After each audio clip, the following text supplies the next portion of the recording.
I am currently divorced from my ex Thomas of 30 years. We ended up seeing a lawyer to help with dividing stuff. Everything was pretty much wrapped up till he said he no longer wanted any part of our kids' lives. I didn't argue with him about it since I already know what it's like having a parent who doesn't want you around, or wants to be in your life. I asked what he wanted me to tell the kids and he just said, "Whatever you think is best, I don't care. I don't want to parent anymore." Everything was in agreement and signed with no fuss. A few weeks later I get a call from my ex-mill asking if we could meet each other. When I came over she broke down crying and begging to let my ex see his kids again. I was confused about what she meant because not once did he contact me after meeting the lawyer. She went on about how my ex said he really missed them and that I was just a petty B*TCH for taking full custody. Also that he was crying for days about it. I told her my version of events and she called it BS, saying her son wouldn't lie like that, especially not about his kids. Then I decided to call him in front of her. He didn't know she and I were meeting that day. I said, "Hey, has a soccer game in a few days," which he did, and I was wondering if you wanted to go? I know he'd really love it and be happy to see you. He instantly said no. I already said I'm not doing this anymore. I asked, "Well, how do you think this is going to affect Denise, his mom?" She is over the moon about them. He just said she loves me more than the kids, so I doubt this will be an issue for her. After a bit more talking we finally hung up. Ex-Mill was straight-faced and nodded at everything that just happened. She asked me to leave and said we would be in touch. Later that day I got a call from my ex saying how it's my fault he was kicked out of his mom's house, and possibly will be taken off her will. Also that none of his family members will talk to him because of what ex-Mill heard. He threw a lot of insults at me before I hung up, and now him and his mates keep calling and texting me. My friend is saying I shouldn't have said anything in the first place and I ruined his life. Yes, I plan to let Denise see the kids because I know she just wants to give them the world along with the rest of his family. My husband, Jonah, passed away unexpectedly a month ago from a stroke. I don't want to get specific about that part. It's the worst pain I've ever felt in my entire life. And I'm still not sure how I'm ever going to move on.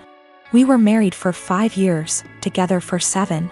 The past 2 years we've been trying for a baby, but we're just getting to the point of considering IVF when he died. Jonah had a close friend in high school named Marjorie. Marjorie also ended up going to the same university as he did, and they spent a lot of time together during those college years. Jonah said that he liked Marjorie's company, but never felt anything beyond friendship with her, which I totally believe. Jonah dated other women during that period, but told me that several times Marjorie hinted that she wanted him to ask her out. She also joked about wanting him to be her plan B in case she didn't meet someone and get married by 30. By the time I'd started dating Jonah, he had moved a couple hours away from his hometown and Marjorie. Despite this, Marjorie immediately began finding excuses to come to our town and hang out, which usually involved her encouraging us to go drinking, and then her passing out on the couch at Jonah's apartment. I didn't mind her for the most part, but she had a habit of saying things like, "You know you ruined our marriage pact," and pointing out all the things that she knew about him, like what he took in his coffee, his favorite bands, etc. Over the course of our relationship, and especially after we got married, Jonah definitely put some distance into his relationship with Marjorie. He confided in me that he felt he had outgrown her and that they really had little in common anymore. He stopped responding to her invitations to hang out as often, though he would occasionally call to catch up out of guilt. Especially when she would text him or leave messages saying she was so sad he was ignoring her, and the like. But now he's gone. I had him cremated, like he wanted. We haven't done the memorial service yet. It was too hard for me to even imagine the first couple of weeks. And I also wanted to give time for some out-of-state people to make travel plans. The memorial is this weekend. However, 2 weeks ago, I received an email from Marjorie sent to around 60 people, including Jonah's family, saying that she was holding a memorial service for Jonah in the town where they grew up, the day before his memorial here. I was completely blown away, seeing as she hadn't mentioned anything to me or even attempted to call. Along with the details, the email said that she was planning the memorial in light of the fact that no other service had yet been held in his memory, and he deserved to be laid to rest with honor. For the record, she was invited to the memorial, which I've been planning, and knew it was happening. I called her, of course, and told her that while I appreciated her willingness to help with Jonah's goodbye, I was already planning a service for him that would involve all of his family and friends. She immediately went on the defensive and said that she had only started to plan a service when she realized I wasn't willing to do it in a timely manner. I told her that the timing wasn't her choice to make, but that if she wanted to have a memorial of some kind, to please just add on the invitation that his official memorial was going to be held this weekend. She said fine. I sent a message to all of Jonah's invited friends and family to make sure that they knew the real service, with both of our families, was going to be here, and then just washed my hands of the whole thing. This week I received a message on Facebook from Jonah's cousin, saying that Marjorie, who has apparently blocked me on Facebook, created an event for Jonah's official memorial service, her memorial, and invited everyone she possibly could. I've been getting blown up with emails asking which day the memorial is, and where.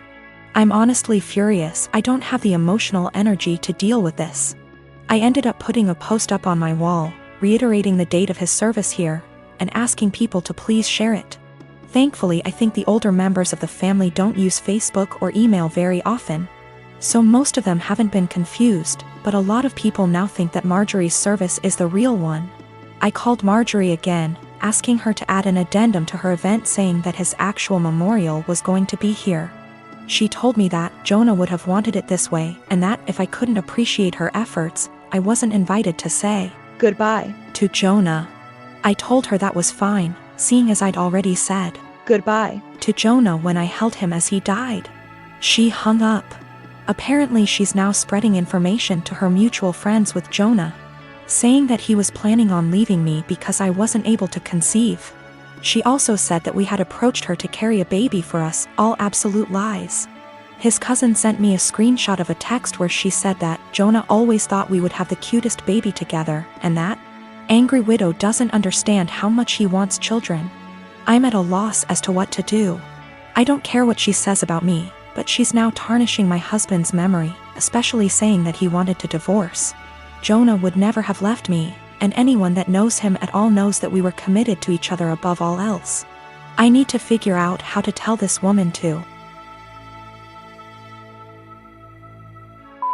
off without encouraging her to spread more lies. And I also want to just forget the whole thing and crawl in bed and never get up again. My ex Rose and I have a son, Jason. He is 15 years old. We broke up when Jason was 5. Rose has Jason on weekends. Rose married her now husband when Jason was 10. Her husband has 2 children, they are 17 and 16 and live full-time with them. Jason has a few chores when he's with them and easily takes care of them, while his step-siblings don't do theirs and Rose take care of them. This has been the only point of contention between our son and her. He has talked with her and even went to therapy. It was when Jason was 12 when we switched days. We stayed like that for a year and a half, but since things never really got better, we went back to our initial agreement. The situation is still the same, and a year ago Jason came to me complaining about it. I had run out of things to say to him when it comes to this subject, so I threw almost the same pep talk my old man said to me when I was about the same age as him. I told him that I understand that it sucks. While they can't do anything, you can do everything. You can cook, clean, do well in school, drive, handle your own money, and you even know how to handle the bills, and I'm not counting the things you've learned from your grandparents and your uncle. I can send you to live alone right now like my old man did with me, an inside joke. And I wouldn't worry, because even if you don't know how to do them, you take the time to learn. You are already ahead of many kids your age, even ahead of some adults. Do your part, and as long as she doesn't make you do their chores, let your mother take care of it. Just focus on spending time with her the way you've been doing so far. The world is going to hit your step-siblings hard one day. Jason took it well, and things have been going well until yesterday. He went out with his mother, and when they returned, they found their house a complete mess. I don't know what they did, but it was bad enough that Rose snapped and finally forced them to clean the house. The kids tried to get Jason to help them because they were struggling, but he refused, claiming it wasn't his mess. They kept nagging him, and Jason told them that I was right, they are really useless. His mother asked him if I really said that. He said I didn't, but it can be summed like that. He called me at night telling me that he probably got me in trouble and explained the situation. Rose with her husband came today about what I said.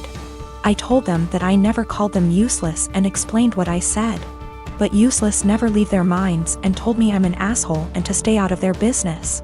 Rose and her husband comments were more about her kids, who I don't care, but when it comes to my son, of course I will. Jason wasn't standing there looking smug and calling them useless, he was in his room minding his business. The constant nagging and his mother's inability to stop them make him snap, that's when he called them useless. He knows he should ignore them or be more tactful, but I get it, his patience has limits just like everyone else. He apologized to his step-siblings before he came back to my house yesterday. He also apologized to me for kinda throwing me under the bus, but I told him it was unnecessary, everything cool between us. Why did he keep going to his mother? He wanted. Last year he was on the fence about going back, but after our talk, he finally accepted that his mother wasn't going to change and he decided to work around that because he still wanted a relationship with her. Their relationship actually got better, but after what happened, their relationship is going to change. We have to wait if it is for better or for worse. Him and I talked and he's still thinking about what to do, but he says that he'll probably do what he had planned last year. He will spend time with her but will not go to her house anymore. He's taking a few days to let things settle down and then he'll let his mother know. She is not going to like it, but alas, she's not in a position to demand or ask. I'm the dad of a 25-year-old young girl who I love very much. I've been able to have a good relationship with my daughter and I enjoy my time with her. But there's one thing about her that would give many people pause: she is a diagnosed sociopath. She exhibited odd, disturbing behavior at a young age, and after a serious incident of abuse towards her younger sister, I realized she needed professional help. Throughout her elementary years she struggled heavily, getting in lots of trouble in school for lying, cruelty, and all other types of misbehaviors. With an enormous amount of therapy and support, her bad behavior was minimized as she grew older. She received an ASPD diagnosis at 18, and I had suspected it for long prior. After her aggressive behavior was tamed, her following years were much more fruitful. She's law-abiding, has a decent job and a good education, and has many good friendships and admirers. Especially male admirers. She is very, very charming and adept at attracting guys and maintaining their interest. She uses that old dating guide, The Rules, like a Bible. She currently has a boyfriend of about a year and a half who's crazy about her, and who I have a very strong relationship with. We live in the same area and spend time together regularly. He is a great guy, very kind, funny and intelligent. But I doubt she loves him. We've had some very honest, in-depth discussions about her mental health since her diagnosis. And she's been open with me that she doesn't feel love or empathy towards anyone, even family. When she acted very sad and broken up over the death of one of her closest friends at the funeral, she confessed to me privately that it was all a put-on, and that she felt pretty neutral about the whole thing. She has also stated she has never once felt guilty about anything she's ever done, and doesn't know what guilt feels like. While she enjoys being around her boyfriend and is sexually attracted to him, I highly doubt she feels much of anything towards him love-wise. Her boyfriend, who might propose soon, has no idea about her diagnosis. And she's been very upfront with me that she has no plans to ever tell him, thinking it'll scare him away. I've made it clear to her that she needs to tell him the truth before they marry. That he has the right to know and consider it, or I will, to which she always responds, "I know you wouldn't dare." I really like and respect this young man, and would feel awful keeping this secret from him, and letting him walk into a marriage without this piece of knowledge. I'm not trying to sabotage my daughter's future. Maybe her boyfriend's love of her personality and other aspects is enough that it won't end the relationship. It's his decision to make, but he deserves all the facts. Someday he's bound to find out she's a bit off. It can't be kept a secret forever.